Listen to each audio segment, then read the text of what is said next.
ராஜா. அதிகாலையிலே ஒரு துயர் செய்தி, துயர் பகிர்வோம். இயக்குனர் பாரதிராஜா அவர்கள் நம்மை விட்டு சென்று விட்டார் என்ற செய்தி தான்.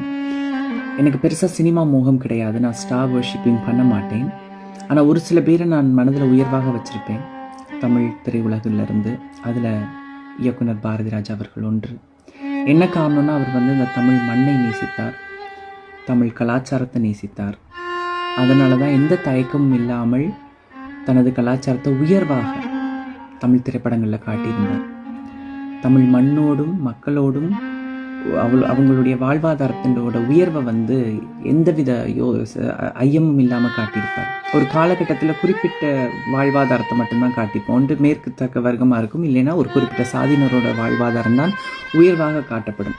அப்படி இருக்கும் பொழுது கிராமங்களில் இருக்கக்கூடிய இயல்பான மனிதர்கள்ட்ட இருக்கக்கூடிய அழகிய குவாலிட்டிஸ், திறமைகளை எடுத்தழக காட்டியிருப்பார்.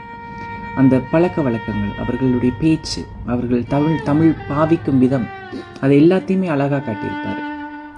ஸோ அப்படி ஒரு திறமை வாய்ந்த இயக்குனர். இந்த நிறம் இருக்குதானே, இந்த நிறத்தை நான் நேசிப்பதற்கு எனக்கு ஆஃப்ரோ அமெரிக்கன் பெண்கள் தேவைப்பட்டாங்க. அவங்கெல்லாம் சாதிக்கிறதும், அவங்க ஜொலிக்கிறதும், அவங்கள அழகாக கேரி பண்ணுறதையும் பார்த்து தான் எனக்குள்ளே இருந்த தாழ்வு மனப்பான்மை பிற்காலத்தில் போச்சு, என்னோடய 10 வயதுகளில். ஆனால் அதற்கு முன்பதாகவே நான் என் நிறத்தையும் நேசித்து என் அம்மாவை பார்த்து, அம்மா நீங்கள் இவங்கள மாதிரி இருக்கிறீங்கம்மான்னு காட்டுறதுக்கு அவரோட அவ்வளோ நடிகைகளும் இருந்தாங்க. அந்த மண் சார்ந்த நடிகைகளை அவர் பயன்படுத்தினதால எனக்கு எங்கள் அம்மாவை பார்க்கும்போதோ, இல்லை நீங்கள் எல்லாருமே உங்கள் அம்மாவை பார்க்கும்போதோ, அம்மா உங்களை மாதிரியே அவங்க இருக்காங்க அப்படின்னு சொல்ல வச்சார். இன்றைக்கி யாராலையுமே சொல்ல முடியாது. ஏன்னா இன்றைக்கி திரையில் இருக்கிறவங்களுக்கும் நம்ம வீட்டில் இருக்கிறவங்களுக்கும் சம்மந்தமே இருக்காது. அதே மாதிரி தான் எனக்கு என் நிறத்தை நேசிக்க வச்சதுக்கும், இன்றைக்கும் நான் ஒரு சில தமிழ் பாடல்கள் கேட்டால் நான் அந்த பாட்டில் இருக்கிற மாதிரி ஒரு உணர்வை கொடுக்கக்கூடிய ஒரு இயக்குனராக இருந்தார்.